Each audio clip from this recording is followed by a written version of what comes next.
stretch it out for 10 seconds. Make sure it gets out there. Right.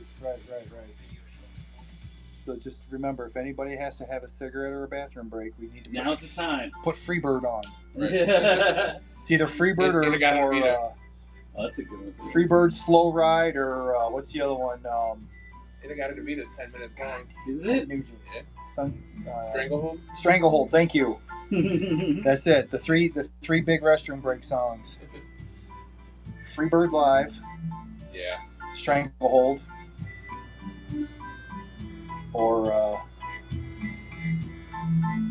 Slow Ride. Slow Ride. Mm-hmm. Great tunes. My camera.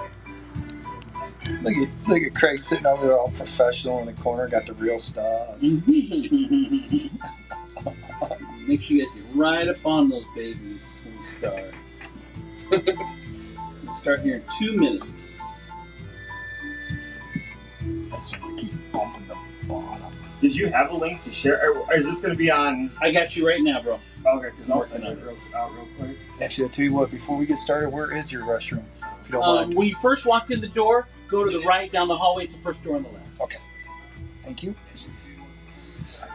Oh, well, actually, looks like my family already sees it because I just got a... Oh, really? Well, yeah.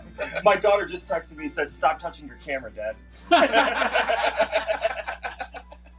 Sounds like your mother only has something else.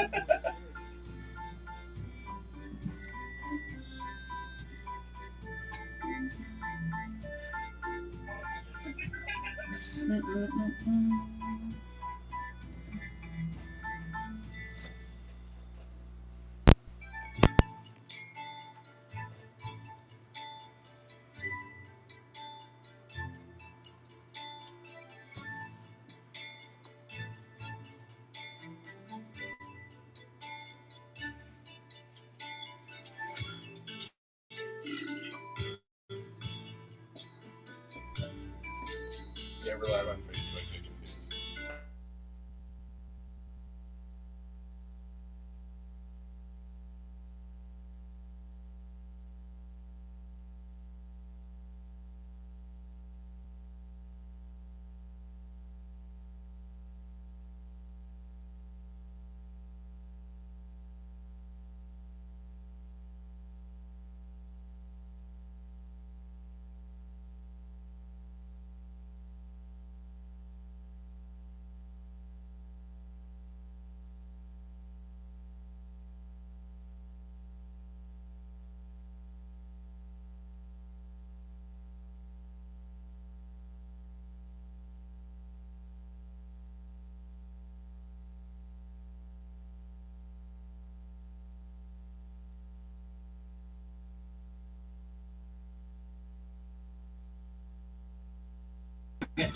Sorry.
Hello, good morning. It is Friday, and we've got a super special little show that we're doing with you guys, and I'm super excited about it. We've been planning it for a couple weeks, and it's a program with a company called CIFT, and they work with different local food peeps. And they put together a conglomerate of some of the best food entrepreneurs in the Northwest Ohio area, and they are going to feature their products in Meijer stores beginning in about a month from now. So we have Kareem Hamouda from CIFT, CIFT. Kareem, good morning. Good morning. And then we've got okay, here we go. We'll run them down for you. Well, on Zoom, we've got Greg Shepard from Stadium Salsa, one of my all-time favorite salsas, and he's been around for doing it for. You're one of the OGs. You're one of the grandfathers of local food, Greg. Stadium Salsa's here. Good morning. How you doing, Z? Yeah, it's been 20. This is our 20th year. See, it's funny because we launched at the same. I was just telling the guys in the studio that 2005 was when I came to town, so we started about the same time, 20 years ago. Yeah. And then you were in the Berg in the street. yeah, it's right. And then in the studio we've got Craig Wagner from State Line Sauce. Craig, good morning. Good morning. And then we've got let's see, Kevin Mackey, who's the Angry Irishman. Good morning, Craig. Good morning, Kevin. Good morning. I'm getting all these names straight. That's right. That's my brother's name as well. So, is it really? Yeah. And then we've got Zach. Solid name. Zach, how do we say your last name, Zach? Baruti. Zach Baruti from Kebabit. Yep. And then Kebabit at Home is the product that you're going to be putting into Meijer stores. So this is awesome. I want to find out about all your businesses. I want to start with Kareem, though. Kareem, what are you putting together? What is this little thing that you're doing here with us? It's been a long time coming. So I work for a nonprofit locally in Bowling Green. We're actually headquartered in Toledo, Ohio. We are the local manufacturing extension partnership here in Toledo, where we help bring solutions to challenges in the food processing, manufacturing, and small business industries. And we actually run a kitchen called the Northwest Ohio Cooperative Kitchen that has over 35 entrepreneurs produce their favorite, barbecue sauce, as well as some local food trucks use it as a commissary kitchen. So, some of the brands that are on this end cap are ranging from graduates as well as current brands that use the kitchen. I'm actually kind of honored to be part of a wonderful team that allows me to hear people's challenges and serve them with some solutions. So in English, in English, basically what you do is, man, you help small brands succeed in the marketplace. Number one, and number two, you're getting a bunch of small brands together, and Meijer is giving you spaces in a bunch of them locally, and you're going to be on the end caps. For those who don't understand the marketing of the food industry, the end cap's the best spot. Like, that's where people get to see you. So all these brands are going to be featured on the end caps at Meijer stores. Congratulations, man. That is huge. Yep, and actually I'll do even one step further. So all 11 locations of Meijer store will have it's going to be under a Ohio Favorites end cap, and each one we're selected in the Northwest Ohio region. A lot of the brands that are on this call today, as well as the ones that are not on the call, will be actually in the Meijer stores demoing some of their products. Oh, cool. When they do them about once a month. And but that's just, it doesn't end there. So every single person that's on this end cap will have the opportunity to potentially speak with that category manager, and the more demand the better. I definitely want to see more Northwest Ohio businesses in the Meijer stores. I think that would be beautiful. You actually also have the opportunity, potentially, if you do really well, to get into more Meijer stores as well, statewide. Wow. And as well as all their locations. Well, Kareem, we don't need to get political, because we don't want to go down that route. But also, there is going to be such a push over the next 30, 60, 90 days, a year of local, and that is going to benefit you guys and your folks. Definitely. I'm all for Toledo as well as Ohio and beyond. So I just like to see people kind of get their food idea into reality. And the most exciting part about it is when someone had a recipe maybe it's their grandma or they have a family recipe and then they actually commercialize it and they sell it at their store. I mean, that's what excites me and motivates me every day. I want to start with the old guy, Greg, Stadium Salsa. Greg, tell us like your elevator pitch on about Stadium Salsa and how you got started. Sure, sure. So essentially, it started in 2004 is when, maybe 2003. It started with literally 2 tomato plants in our backyard. So my wife Heather's mother got us 2 tomato plants. You know, like everybody, we love making salsa and some vegetables, garden salsa. It's fantastic. And we're sports enthusiasts, so we used to make it, take it to games. And then, interestingly enough, one of my contacts was a broker for another food company when the Mud Hens were really up and coming and really bringing in fantastic food ideas, dishes, and menu items. And he introduced me to one of the buyers at the Mud Hens, and introduced me to him and came in. And little did I know, a week later, he wanted me to sign a contract to actually be the salsa for the Mud Hens. And so I had to quickly ramp up my business, and that's when I was introduced to CIFT and the Northwest Ohio Cooperative Kitchen on 582 there in Bowling Green. And you get certified, you have to get labels, you got to get your nutritional facts going, you got to be all this stuff. And so we did that very quickly, ramped up, and because of that, of course, you get some notoriety, and the Blade did a story, and then now there's smaller stores wanted us, big stores, we were on the radar. Box stores, and hell, by 2008, 2009, we were in 8 stores or 8 states, 600 stores. We were on Walmart end caps. We were in Kroger, Whole Foods. We're in Minnesota, Columbia. And, so like anything else, it grows, and you learn along the way. That's what we did.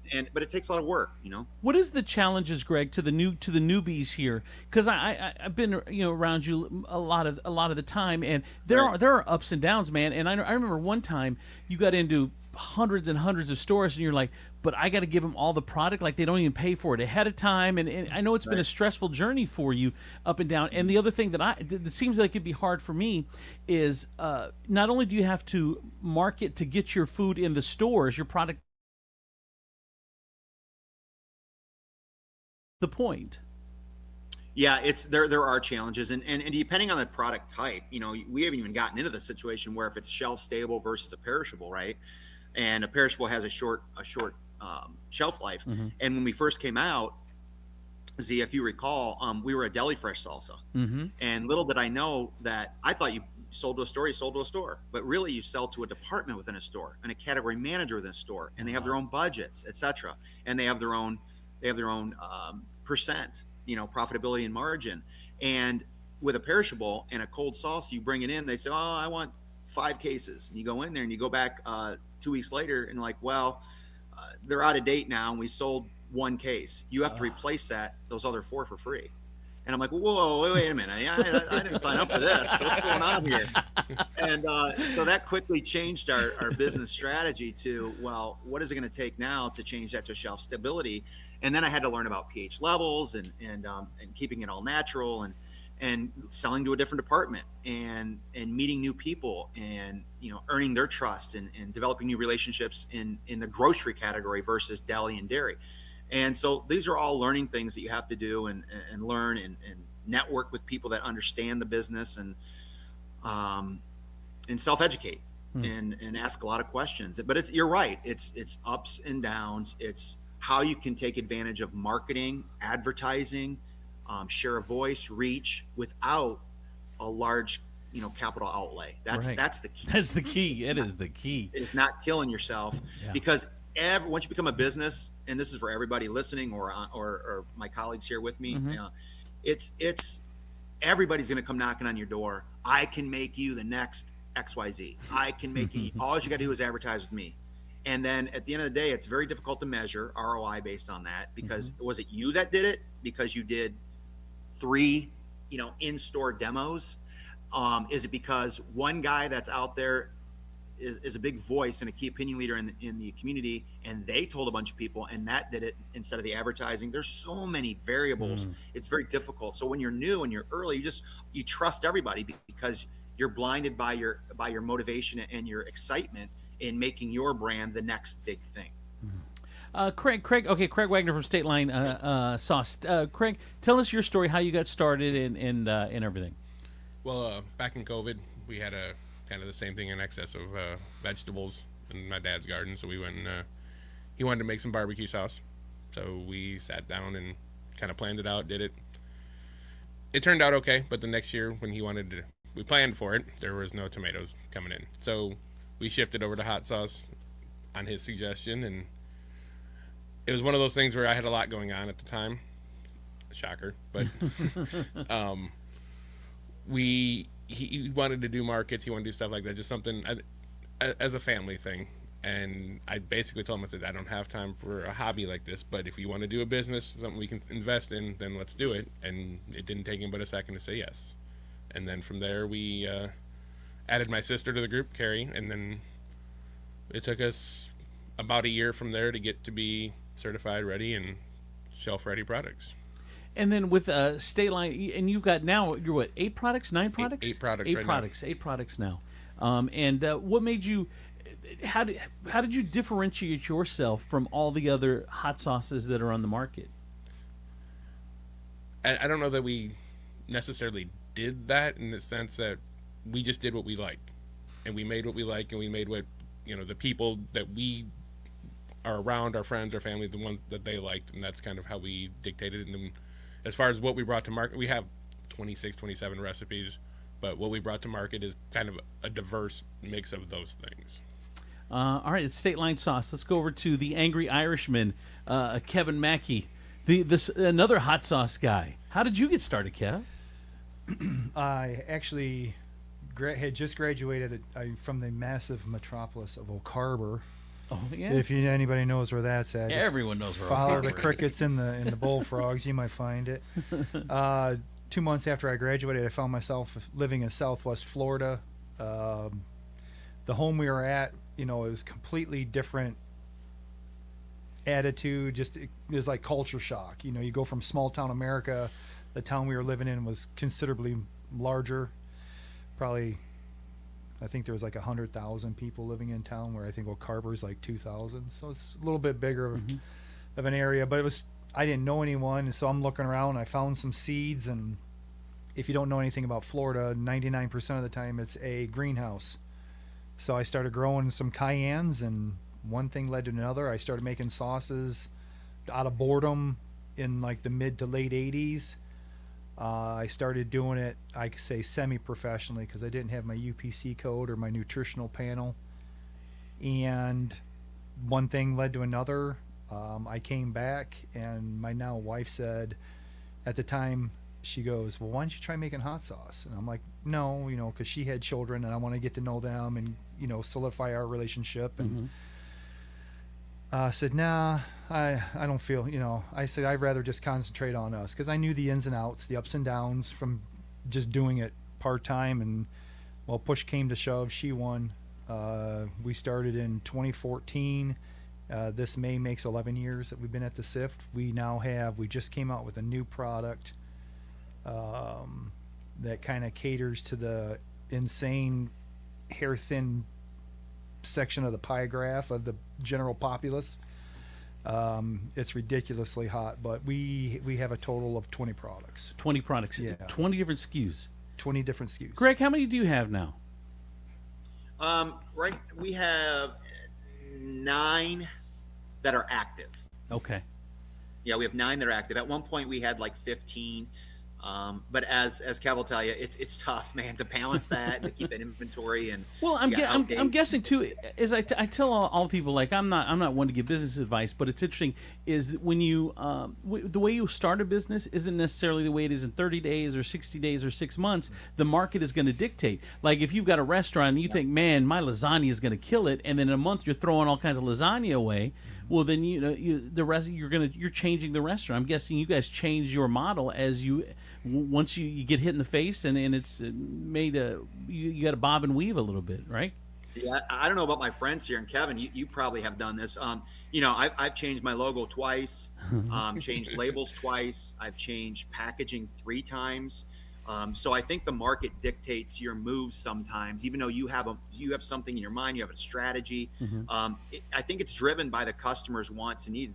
They're your boss. Greg, do you think? I'm interested in that the label thing, because obviously you're a taste thing. But how important is what the jar looks like, what the label looks like, and did you notice a difference in sales when you changed the design, you changed the logo and stuff? It's incredibly important. Really? Incredibly important. There's a science actually behind food and labeling, and that people do studies on. I don't really like watching Shark Tank, to be honest, but I had it on last night, and this product, that was the number one concern, was how it was currently labeled. And the lady that on the panel, Shark Tank, she was saying that, consumers, at least in the U.S., they read they start at the top first and they go left to right, and you better have them, like, your label has to explain what they're going to expect and what they deserve with the money they're going to spend. So they need to look at it really quickly in a second and understand what it is, or they're going to move on to the next one, especially if it's in on a shelf with a bunch of other choices, and if they haven't bought it before. And food specifically is very important, Andrew, as you know, you're in the food business. Is your taste. If you can't taste it, how else are you going to buy it? If you don't have a sampler, Right. you're taking a risk eyes. with your money. Your eye is your taste buds at that point, unless it's a customer referral, like someone that says, "Oh, hey Z, you gotta buy, the Angry Irish hot sauce. It's phenomenal. Okay, I'll try it because I trust you." Other than that, man, it's taste buds and then what it looks like. So is it important, like, on the label, like, what's one thing that you definitely, like, no matter what label it is, no matter who I'm talking to, you need to have this on the label? What is it? Is it a picture of the salsa? Is it what do you have to have on the label, you think, that to give yourself an upper hand? Well, early on, I think you have to establish your branding. I mean, I learned that back in college when I got my marketing degree. Is you have to establish a brand, and right away, if I start throwing out iconic logos, you guys would know what it was, right? Tony the Tiger, Frosted Flakes, the Nike Swish. You know exactly what I'm talking ketchup. about. Everything. Whatever. So mine is, and I think all of us on here might have one, but ours is Chip, right? Chippy. That's the guy with the foam finger, the little tortilla chip with the sunglasses and the flag and the red Converse. That's our branding logo. And so other things, I think our mind goes to colors, right? And so if you're talking about sauces, what color do you think of if it's a hot sauce?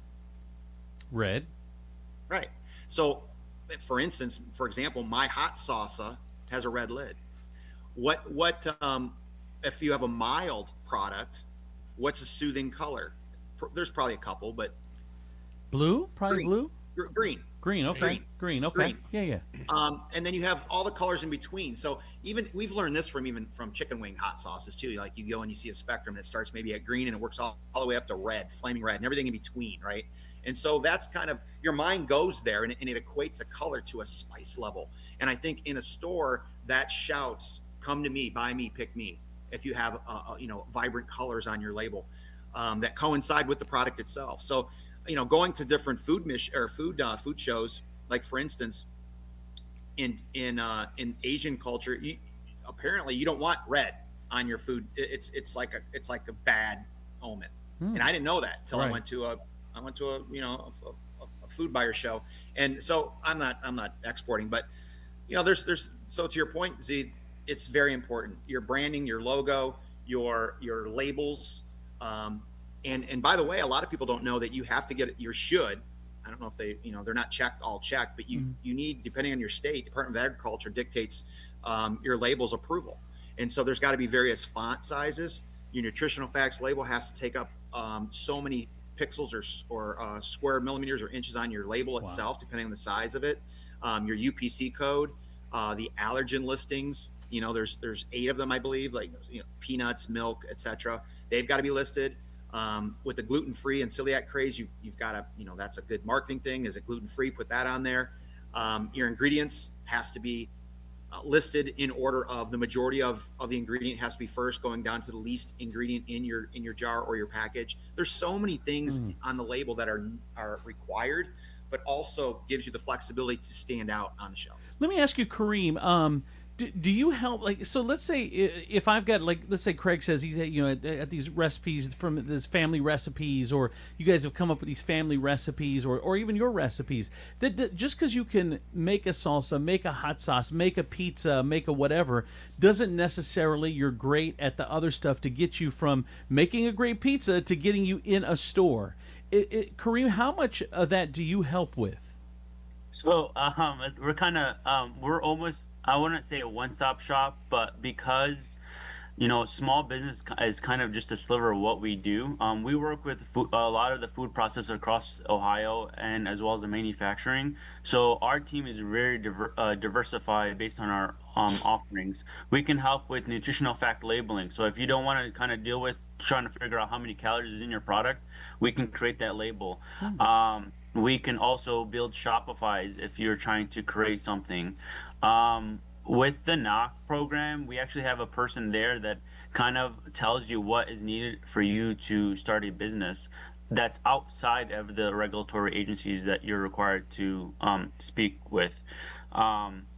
And also the beauty of our kitchen is we're the only shared kitchen in Ohio that is a third-party audited good manufacturing practice facility, which means we bring our own kind of inspectors or auditors to our facility to make sure that we're accountable to our facility standards and making sure that our facility is clean every single time someone uses it, as well as the tenants also know what they need to do in order to run a successful manufacturing company.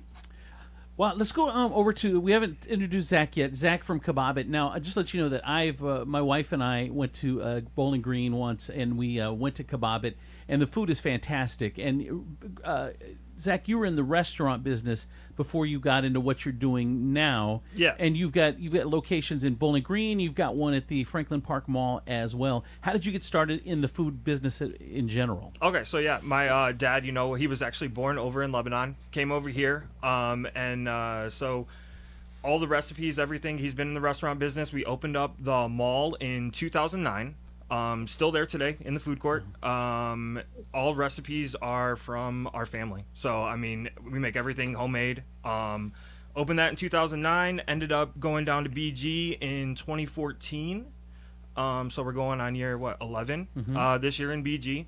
Me and my wife run that one down in Bowling Green. Then successful. We're still there. We're doing that. I was actually there this morning. Shot out a catering order. Came over here. Nice. Small business owner, man. Running around.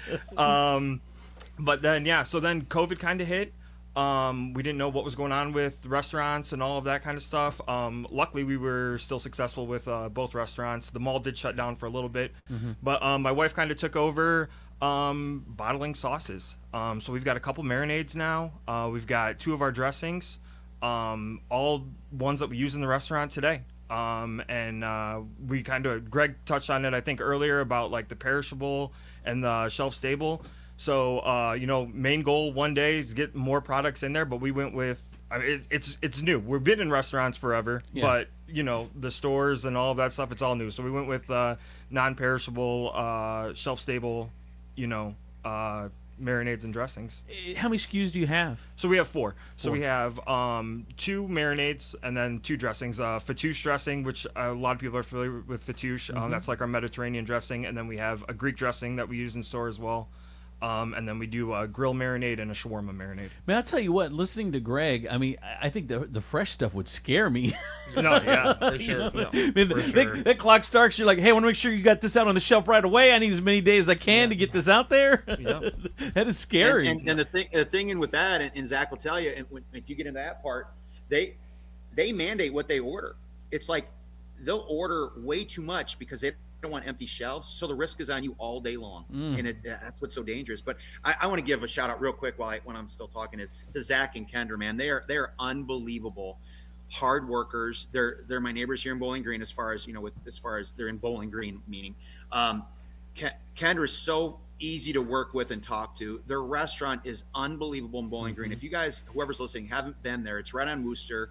It is so they're so inviting. I just can't say enough about them and their family. They're Greg. such a good That was community partners, and They always give. I have a volleyball nonprofit that they always give to. It's just things like that matter with food entrepreneurship. They have to be a part of the community because food is part of the community, and they do such a great job. Well, So it's kudos funny, to Greg. them. I want a side story for you, Greg, because when I first came to town, and Greg was one of the first people that I became friends with, and he told me, he's like, man, you have to try, and I can't. My memory is terrible, but he's like, we have to take you to Trotter's, and you have to try this steak. It's like they let it sit or marinate for like days, and blah blah blah, and blah blah blah. It's the best steak you ever had. This dude was basically like, I thought he had profit in Trotter's. He would push it so much, and we went there, and the steak was amazing, and now to this day, you now own Trotter's, and you didn't at the time. Yeah, it's very strange how things come around full circle. And never in a million years would I thought that I'm going to own a restaurant business, for God's sake. I mean, never. But yeah, you're right. And sometimes you just gravitate towards stuff, and opportunities arise, and you got to take advantage of it. But going back to this food business, that's the same thing too. Is you want to make decisions made on logic and not emotion, because your grandma's recipe was the best and everyone said they love it and everyone's telling you in your family you're going to be successful. But you have to make really rational, logical, well thought out decisions when it comes to money and in this business.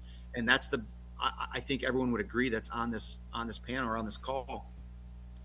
Because every mistake you make, you're leaving dollar bills and big dollar bills behind you in your trail. You guys can all jump in. Like if someone says something you want to add on to it. I do want to ask you a question. What is something that you went in and you're like, man, this is the way it is going to be, blah blah, and then it starts to become reality. You're like, something you had to change that you were like, I can't believe I have to change this. I can't believe I'm changing this because this was the whole thing, but I'm going to change it because it makes sense, whether it's financial or for the market or whatever.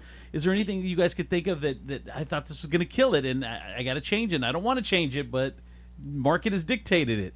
I mean, we're still relatively new in all of the bottling and stuff like that. I think we're on year 3 right now. We've already changed our labels. So it's the same thing, talking about the labels and everything earlier, but that was kind of one of the things, like we made it in the beginning, like, yeah, this is going to be it. This is going to be awesome. But then we switched to colors and brightness and something that where, on our bottles, it says Mediterranean big because that's what, they're drawing to us and stuff like that. So some things that we changed right there, right off the bat, were labels. We, spent money, graphic design, printed them, did all this stuff, and then in a year and a half in, you're like, we can do better than that. We need to change this. We need to talk to the customer from the shelf, because we can't be there every single day sampling and doing stuff like that. Does any of you went to like the area where you're going to be, like, let's say it's salsa or hot sauce or barbecue sauce or Mediterranean sauce or whatever it is, and go there and see the other, like, your competition, the other products? You're like, man, that's probably the best. I got to be better than that. Go, Angry Irishman, come on, you look like you're shaking your head, Kev. Yeah, that was one thing that I noticed myself doing a lot, was literally going into grocery stores and looking at other labels. I tried a lot of different things. Every festival or hot sauce expo I go to, I try anything new by any companies. If I've tried their other stuff, or if there are any companies I haven't come across, I try all of their stuff. And what's really neat is the hot sauce community is extremely tight knit, and we help each other out. We network like crazies, even though we're in competition with one another. Like, I'll leer at Craig. Craig's my buddy. I had to separate these two.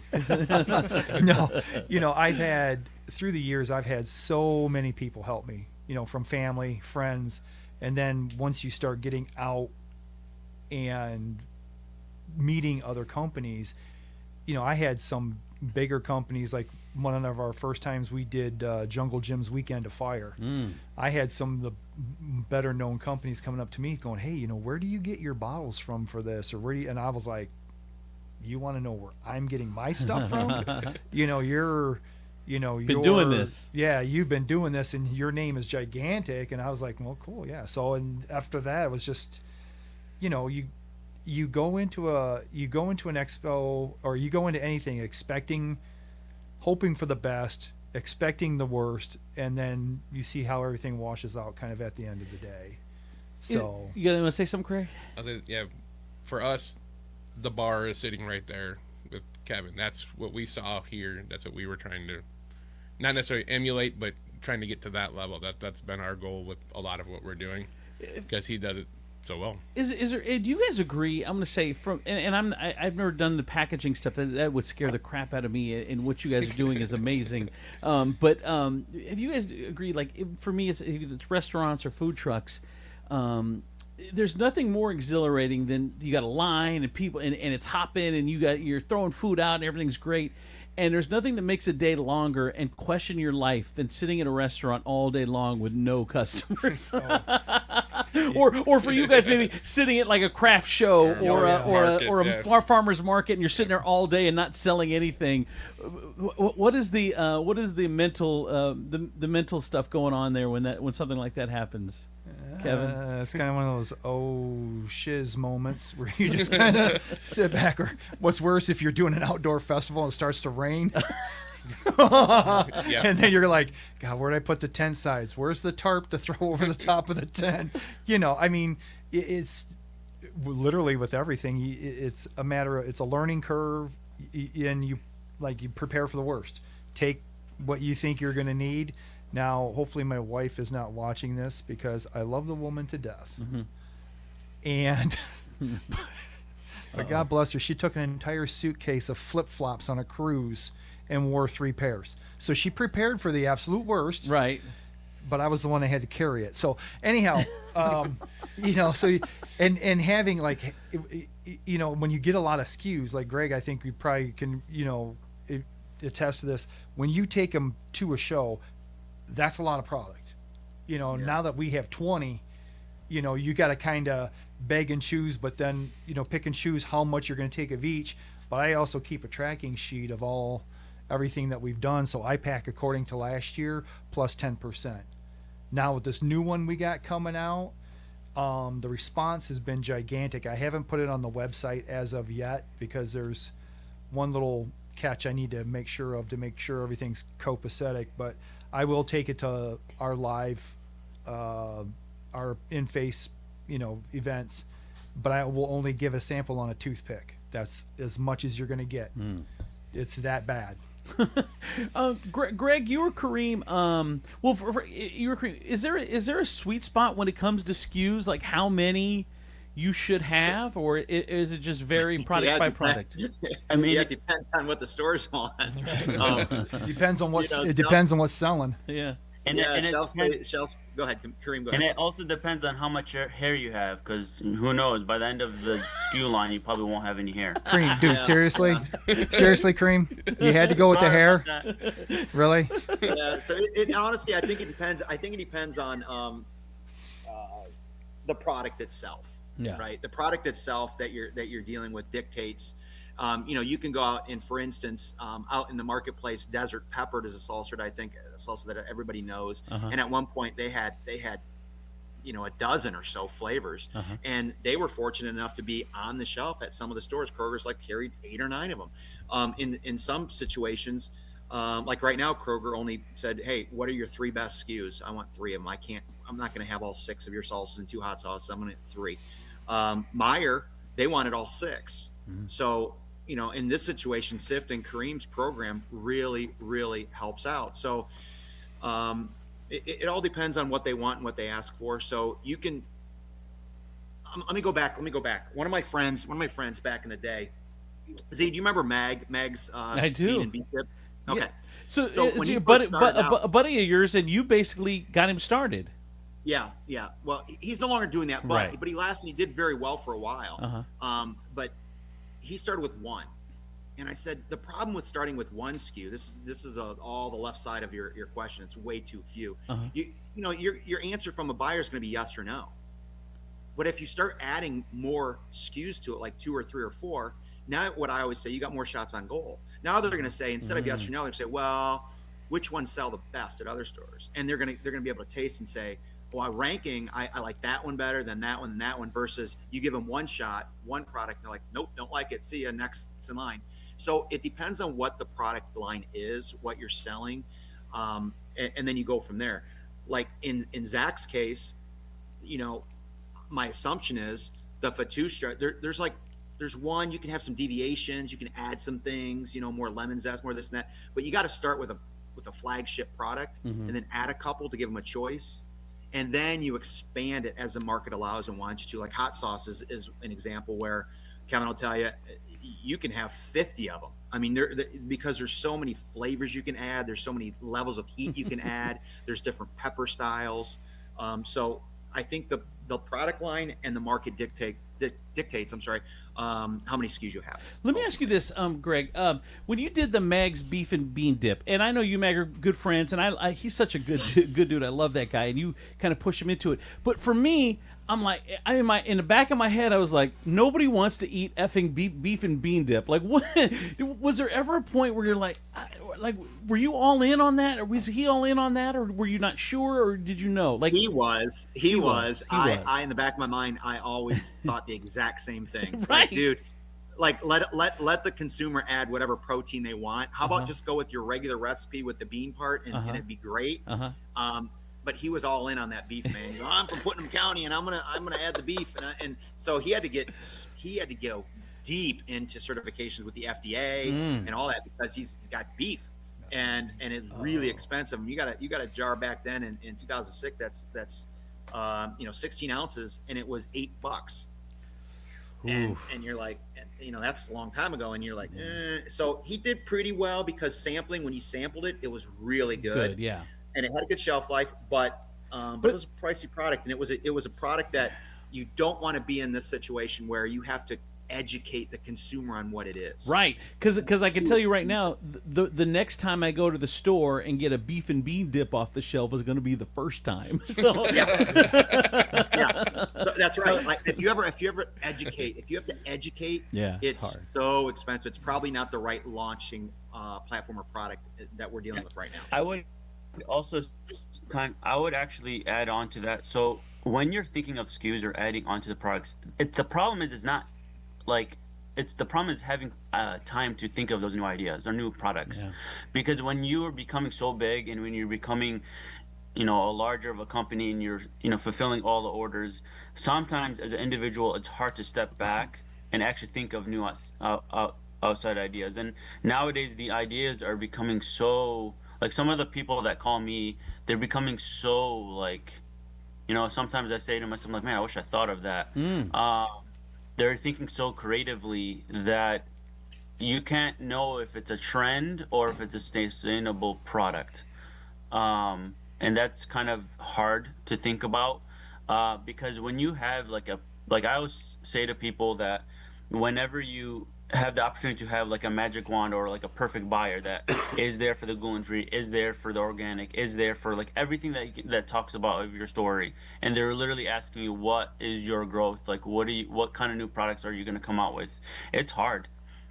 So that's why sometimes with me, I always just dedicate one day of the week of just thinking outside of the box ideas, and then seeing if they're even sustainable or not. It's funny because you talk about Greg's favorite show, Shark Tank, but it's like you know, they always say, like, if someone comes in with a great product, all the time they'll be like, oh, it's a great product, but it's not a company. You know, like, so you hear him say that all the time, and for me, I would want to come in with just a great product, but you look at it differently now. Greg's like, well, would you rather have one chance to get a consumer or 3 or 4 chances at a consumer, because you've got 3 or 4 different products to hit them? So that makes total sense. And now, Craig, with you over at State Line, so you picked three SKUs to go into Meijer when this thing launches in a couple weeks. Why did you pick those SKUs, or how did you pick them? Well, for me, it was, first of all, we were going to send our bestseller, which is our perfectly garlic sauce. That's hands down. The second one was our Carolina Golden Mustard, and that was because we're launching in May. It's grilling season. I thought having a mustard out there would be a relatively wise decision on our part. And then the traditional hot sauces, we just wanted something that's more familiar for people in the style, let alone not necessarily the taste. We went a little sweeter, a little different with ours, but yeah, that was kind of the approach we were taking. And where did Calle Verde end up in that? Just because, like, Calle Verde is one of my favorites, and we eat it around here almost like it's a salsa because it's so good and got so much flavor. Was it 4 or was it down further? It was tied for third, but Was it? Yeah, it was between that and the mustard. We wanted to do 2 of the 5 ounce and 1 of the 8 ounce jars, so that we kind of, just for the aesthetic of how it's going to be put up there, we thought that would look better too. So that's kind of it was tough because that is one of our best sellers as well. But it was a matter of just kind of playing into the grilling season for this first launch, see what we can get the most movement on initially. Whereas the Verde, sometimes there's a little more explanation that comes along with getting people to try that. Whereas a hot mustard is a hot mustard. People are gonna, you like it or you don't. Right. Kareem, so how important is this opportunity to get into these Meijer stores for these products that these companies that you're getting in there? I want these guys to speak on it as well, but how important do you think it is to a company to get this shot? I mean, that seems like the big leagues.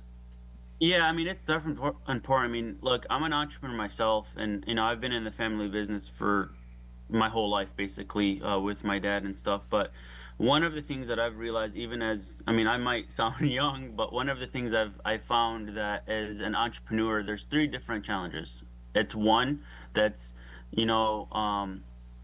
your idea, figuring out what you want to do. Number 2 is access to capital, and number 3 is distribution. If you can solve one of those 3, you got something going, and you have some opportunity. And as everybody can agree on this call, is when you are trying to sell your product, it's one thing creating your product and getting the steps. It's another thing with like selling your product. I mean, Andrew, even as a food truck owner, it's one thing building the food truck, but it's another thing getting your first sale. So it's challenging, and I appreciate our partnership with Meijer. They have an awesome team at the supplier inclusion team there, and they really want to emphasis on helping emerging brands within their stores. They actually, over the last few years, they were able to create with concept stores that showcase emerging products. There's like one in Cleveland, there's a couple in Michigan, and a couple across other states, and where it gives you the platform and the power back to the store director for them to actually help that emerging product select that product to go into that store. And they really want local. I mean, he told me, one of my contacts there told me that they even, like, when they're building a new Meijer, they're even asking local contractors to see if they would be able to build, like, help with some degree to their construction. So they're really advocating local. And even if let's say Craig or Kendra or Kevin or any of them. Well, Kendra's my wife. Yeah. So he included you. So I'm usually in the kitchen. I'm behind the scenes. She's at a dance competition right now with my daughter in Chicago. So no worries. So any of the brands that want to, like, let's say want to get into expansion, and let's say after this initial rollout, they ended up getting Kroger or they ended up getting Giant Eagle. Meijer's not going to be like, oh man, we lost him. No, Meijer's going to be like, man, I cannot believe we helped this company grow. I cannot believe they dedicated themselves and did the requirements for them to do in order to get into Meijer. And for me, I can actually say that to my kids, saying like, look, this is this brand here. Yeah, I know this owner, and they devoted their time and resources to grow their brand. Greg, you've been doing it again. We said 20 years. You're the old guy in the group. Was there a point where you said, "Screw it, man! This is too much work. I'm not doing it"? There's been several days that's happened.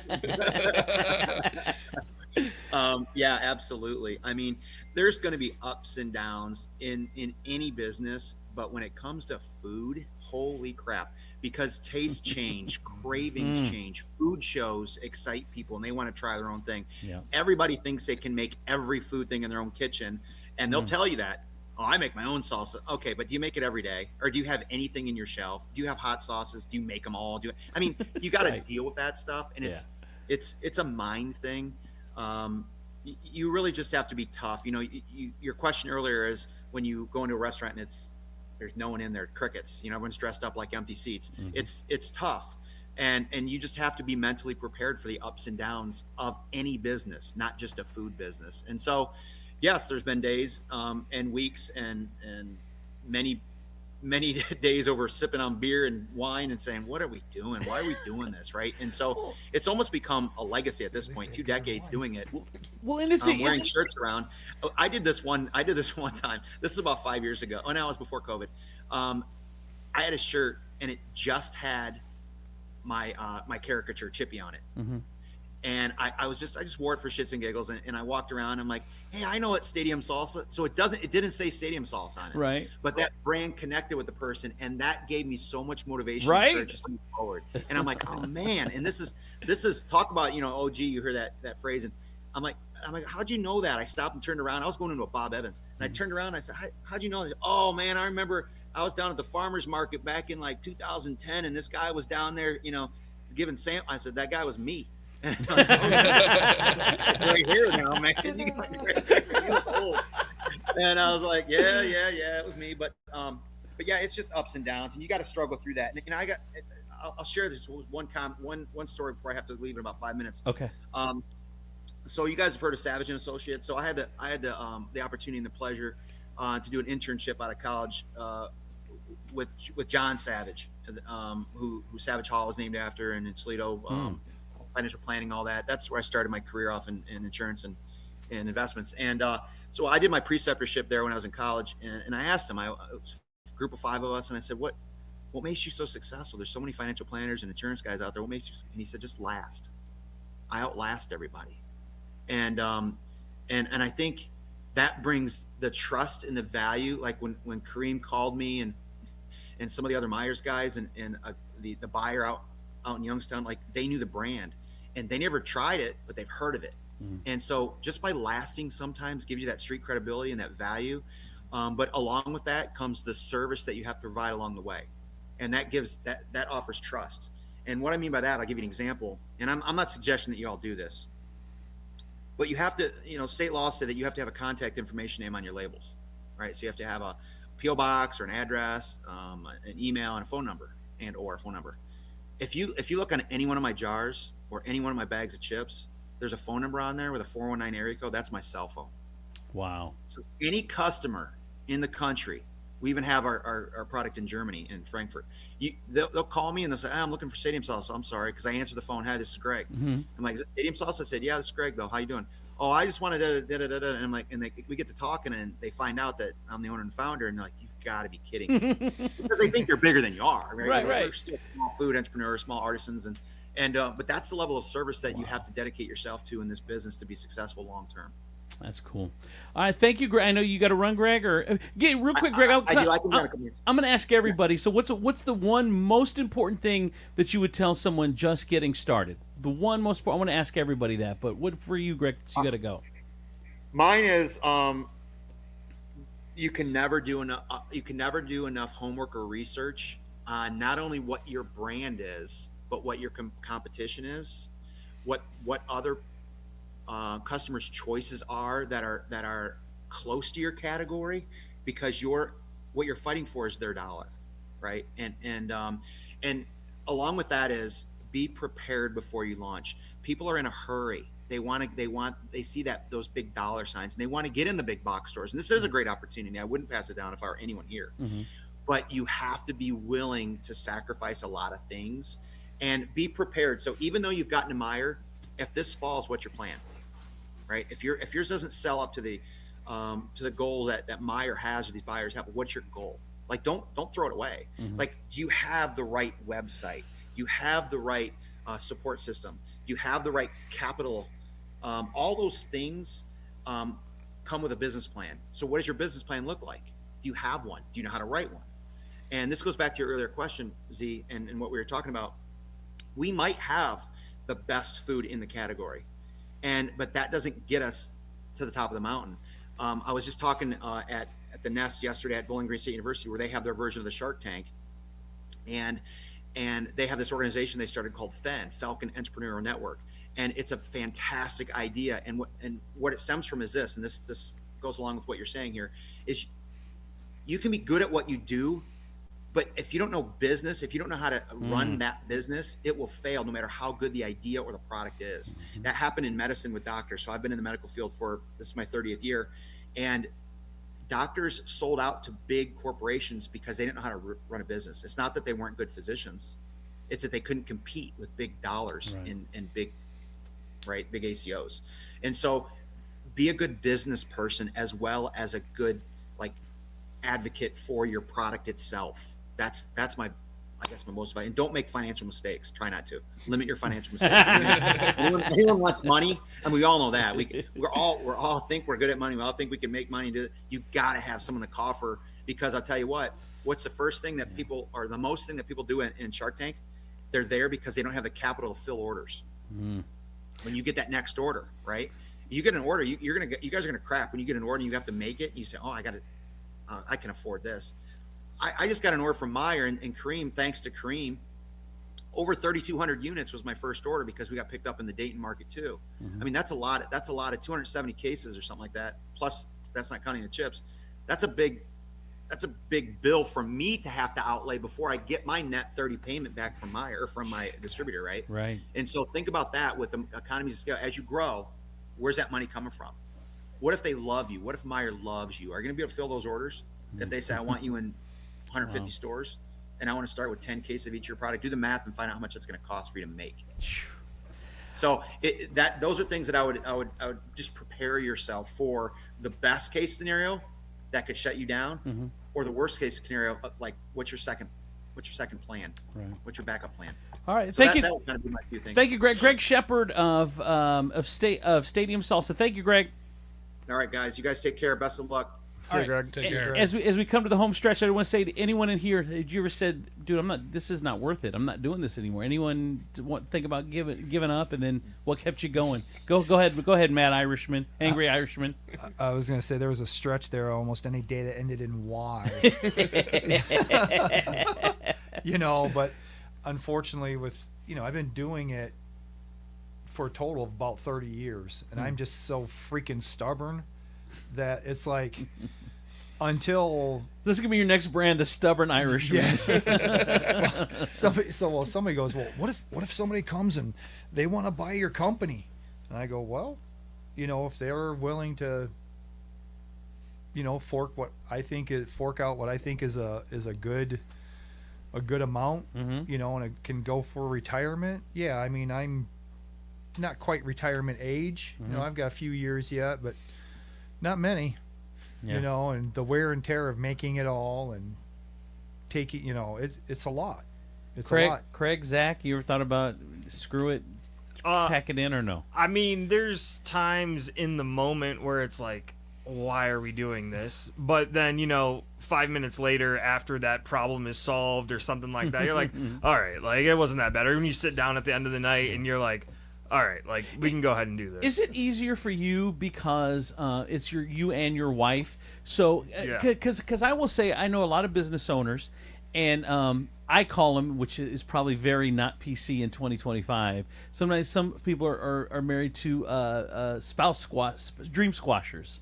So where like if you're fighting your spouse, if you're trying to do what you can, it's hard enough to start a business, and then you've got your spouse naysaying or just not on board, or just like every mistake you make, you're like, I told you.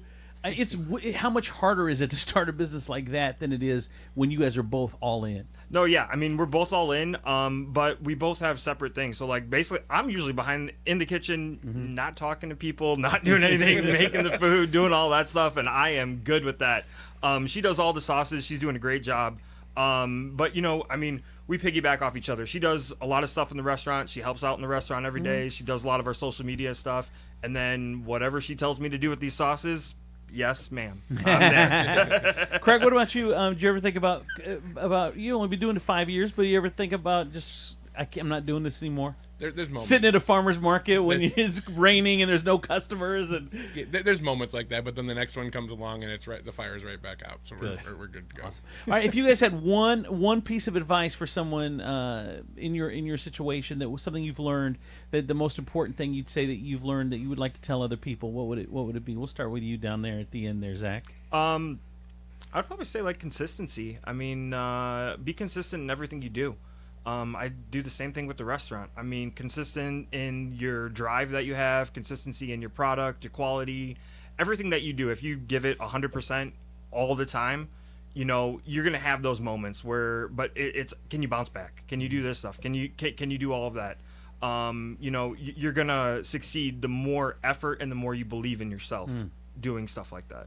All right, Angry Irishman, Kevin, what do you think? What would you say the one piece of advice you'd give to somebody? I say if regardless of your business, you do have to enter it wholeheartedly, 100%, not quit. You have to believe in yourself. Try to have a good support system, whether it be spouse, family, friends behind you that may be willing to help you out, for nothing in the beginning. And then as things grow, you show your appreciation to those folks with like T-shirts or sauce or whatever.